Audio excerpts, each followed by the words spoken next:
بسم الله الرحمن الرحيم والصلاة والسلام على سيد الأنبياء والمرسلين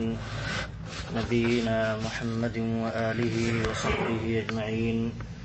أما بعد أعوذ بالله من الشيطان الرجيم اهدنا الصراط المستقيم۔ اللہ رب العالمین اپنی تعریف و توصیف، بڑائی بزرگی اور اپنی عبادت کی طرف بندوں کو توجہ دلانے کے بعد یہ فرماتا ہے کہ بندوں کی عبادت کیسی ہونی چاہیے، تو اللہ رب العالمین نے بندوں کو ہدایت دی، یہ رہنمائی فرمائی کہ بندہ دعا کرے کہ اے اللہ ہمیں صراط مستقیم کی ہدایت دے، یا صراط مستقیم کی توفیق دے، یا صراط مستقیم کو ہمارے سامنے واضح فرما دے۔ تو اب دعا کرتا ہے بندہ، تمام طرح کی اللہ رب العالمین کی تعریف کرنے کے بعد عبادت اللہ ہی کے لیے کریں گے، اللہ ہی سے مدد طلب کرتے ہیں، یہ سب کہنے کے بعد اب اللہ رب العالمین سے صراط مستقیم کی توفیق مانگتا ہے، کیونکہ اللہ رب العالمین کی توفیق کے بغیر، اللہ رب العالمین کی سپورٹ کے بغیر بندہ کچھ بھی نہیں کر سکتا ہے۔ تو اللہ رب العالمین سے عاجزی ظاہر کرتے ہوئے بندہ صراط مستقیم کی توفیق مانگتا ہے۔ یہاں دیکھیں صراط مستقیم ہے کیا آخر؟ اللہ کے نبی صلی اللہ علیہ وسلم ایک حدیث کے ذریعہ اس کی مثال دے کر کے سمجھاتے ہیں اور بیان فرماتے ہیں کہ صراط مستقیم کیا ہے۔ اللہ کے نبی صلی اللہ علیہ وسلم نے ایک مثال بیان فرمائی صراط مستقیم کی، کہا صراط مستقیم سیدھا راستہ ہے، سیدھا راستہ ہے، اس کے دونوں طرف دیواریں ہیں، دائیں بھی بائیں بھی، دو دیوار ہیں، اور دونوں دیوار میں دونوں طرف دروازے ہیں، دونوں طرف دروازے ہیں، اور دروازوں پر ہلکا معمولی پردہ لٹکا ہوا ہے۔ یہ سیدھا راستہ ہے، یہی صراط مستقیم ہے۔ دائیں اور بائیں دیوار ہے، اور ان دیواروں میں دائیں اور بائیں دونوں طرف دروازے ہیں، اور دروازوں پر ہلکا معمولی سا پردہ لٹکا ہوا ہے۔ پھر آگے اللہ کے نبی صلی اللہ علیہ وسلم نے فرمایا کہ صراط مستقیم پر ایک پکارنے والا، بلانے والا، دعوت دینے والا کھڑا ہے، وہ پکارتا ہے کہ صراط مستقیم میں سارے کے سارے لوگ داخل ہو جاؤ، ادھر ادھر جو دروازے ہیں ان میں مت داخل ہو، صراط مستقیم جو سیدھا راستہ ہے سب آ کر کے اسی راستے کے سوار بن جاؤ۔ پھر فرمایا کہ ایک آدمی اوپر سے پکار رہا ہے، ایک تو کہہ رہا ہے اس میں صراط مستقیم میں داخل ہو جاؤ سارے کے سارے، اور ایک پکار رہا ہے دعوت دینے والا اوپر سے، صراط مستقیم کے اوپر سے پکار رہا ہے۔ کیا کہتا ہے؟ واللہ یدعو الی دار السلام، اے لوگو اللہ سلامتی والے گھر کی طرف تمہیں بلا رہا ہے، یعنی جنت کی طرف تمہیں بلا رہا ہے۔ وَيَهْدِي مَن يَشَاءُ إِلَىٰ صِرَاطٍ مُّسْتَقِيمٍ، تو اللہ کی جنت کی طرف آؤ بلا رہا ہے، وہ تمہیں صراط مستقیم کی ہدایت دے گا۔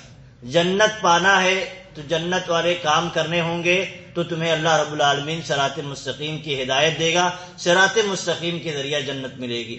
تو پکارنے والا اوپر سے یہ دعوت دے رہا ہے، پکار رہا ہے۔ اور اللہ کے نبی صلی اللہ علیہ وسلم آگے فرماتے ہیں کہ جب آدمی دائیں جو دروازہ ہوتا ہے اور بائیں بھی جو دروازے ہوتے ہیں دیواروں میں، جب بندہ کھولنے کے لیے کوشش کرتا ہے یا اس دروازے سے اندر داخل ہونے کو چاہتا ہے، تو کہتا ہے وہ پکارنے والا، وہ دعوت دینے والا پکارتا ہے اور کہتا ہے وَيْحَكَ لَا تَفْتَحُهُ، تیرا ستیہ ناس ہو، اس کو کھولنا نہیں، اس کو کھولنا نہیں، اس کے قریب نہیں جانا، تم سیدھے راستے پر چلتے رہو، یہ جو دروازے ہیں یہاں نہیں جانا، اندر بھی گھسنے کی کوشش نہیں کرنا۔ پھر اللہ کے نبی صلی اللہ علیہ وسلم فرماتے ہیں آگے مثال دے کر کے، یہ کہتے ہیں جو صراط ہے، جو صراط وہ اسلام ہے، سیدھا جو راستہ ہے، وہ جو مثال دی تو سیدھا جو راستہ ہے وہ اسلام کا راستہ ہے، وہی اسلام ہے۔ ہمیں سب کو اسلام پر رہنا ہے تو اسی صراط مستقیم پر چلنا ہے۔ پھر فرمایا جو دیواریں ہیں دائیں اور بائیں وہ اللہ تعالیٰ کی حدیں ہیں، حدیں، حدوں کو قراس نہیں کرنا ہے، اللہ کی حدود ہیں، بارڈر ہیں، اسلام کا بارڈر ہے، وہ اگر ہم کراس کریں گے تو اسلام سے نکلنے کا خطرہ ہے، اسلام سے آپ ہاتھ دھو بیٹھیں گے، تو وہ بارڈر ہے، وہ کراس نہیں کرنا ہے۔ اسی لیے اللہ تعالیٰ نے دعوت دینے والوں کو بھی لگا کے رکھا ہے کہ جو بارڈر کراس کرنے کی کوشش کریں انہیں لا کر کے صراط مستقیم پر کھڑا کرو یا انہیں تنبیہ کرو۔ پھر اللہ کے نبی صلی اللہ علیہ وسلم نے کہا جو دروازے ہیں، دروازے یہ تو بارڈر ہو گیا، دیوار اللہ کے حدود ہو گئے، کہا جو دروازے ہیں ان پر ہلکے معمولی پردے لٹکے ہوئے ہیں، وہ اللہ تعالیٰ کی حرام کردہ چیزیں ہیں، اللہ نے جو چیزیں حرام قرار دی ہیں وہ ہیں، تو اس پہ ہلکا پردہ کیوں لگا ہوا ہے؟ کیونکہ دیکھیے انسان چاہتا ہے، چاہے دل اس کا دل اگر خواہش چاہے تو کر سکتا ہے، اللہ رب العالمین نے انسان کے اختیار میں بس میں دیا ہے، حرام چیز کا ارتکاب کر بیٹھے گا،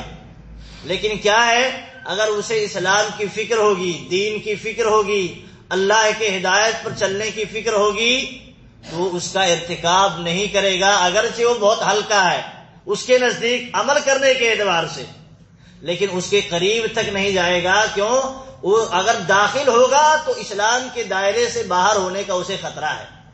اس لیے اس دروازے سے داخل ہونے کی کوشش نہیں کرے گا، اگرچہ اس پر مضبوط دروازہ نہیں لگا ہے، صرف معمولی پردہ لٹکا ہوا ہے، چاہے تو داخل ہو جائے چاہے تو باہر ہو جائے۔ تو اس لیے اللہ کے نبی صلی اللہ علیہ وسلم نے مثال دے کر کے سمجھائی کہ وہ جو ہے دروازے پر جو پردہ لٹکا ہوا ہے وہ اللہ کے محارم ہے، اللہ کے حرام کردہ چیزیں ہیں، اور کہا وہ جو پکارنے والا ہے راستے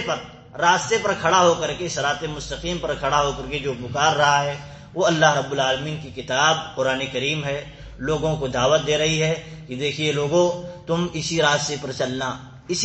چلنا، ادھر ادھر نہیں چلنا، قرآن کریم اسی کی دعوت دیتا ہے۔ اور کہا جو اوپر سے پکار رہا ہے وہ کیا ہے؟ انسان کے اندر جو دین کے اعتبار سے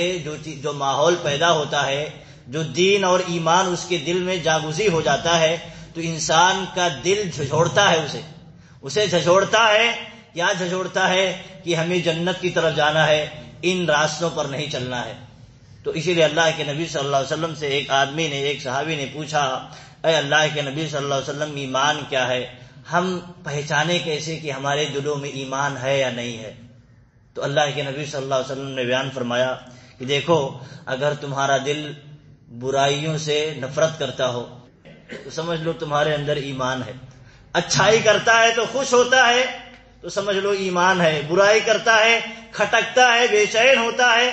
تو سمجھ لو اس کے دل کے اندر ایمان موجود ہے، کیونکہ ایمان ہی وہ دولت ہے جس کی وجہ سے انسان جب برائی کرتا ہے تو جھنجھوڑتا ہے، انسان کو برائی سے روکنے کی کوشش کرتا ہے۔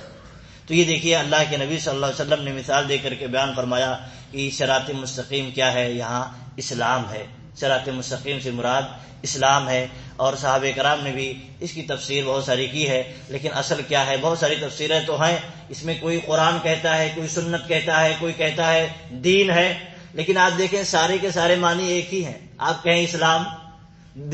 آپ کہیں دین ایک ہی ہے، آپ کہیں قرآن ایک ہی ہے، آپ کہیں سنت ایک ہی ہے،